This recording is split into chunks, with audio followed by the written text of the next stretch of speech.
July 2. മധുമാതാവ്.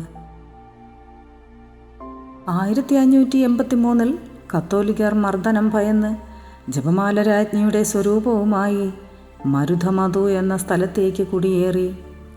അവിടെ വെച്ച് ശ്രീലങ്കയിലെ വാന്നി കാടുകളിൽ നിന്ന് കുടിയേറിയവരെ കണ്ടുമുട്ടുകയും ഇരുകൂട്ടരും ചേർന്ന് മാതാവിന് ഒരു ദൈവാലയം സ്ഥാപിക്കുകയും ചെയ്തു. രാജ്യത്തെ പല ഭാഗങ്ങളിൽ നിന്നും തീർത്ഥാടകർ അവിടേക്കെത്താൻ തുടങ്ങി.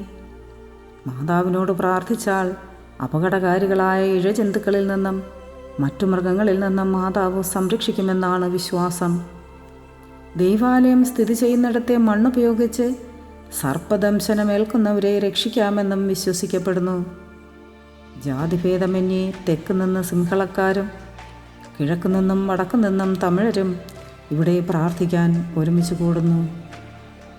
പരിശുദ്ധാമ്മേ, ദൈവമാതാവേ, കാട്ടുമൃഗങ്ങളിൽ നിന്നും ഇഴജന്തുക്കളിൽ നിന്നും അപകടകാരികളായ എല്ലാ ജന്തുക്കളിൽ നിന്നും ഞങ്ങളെ എല്ലാവരെയും കാത്തുരക്ഷിക്കണമേ എന്ന് അമ്മയോട് ഞങ്ങൾ പ്രാർത്ഥിക്കുന്നു. Ave Maria.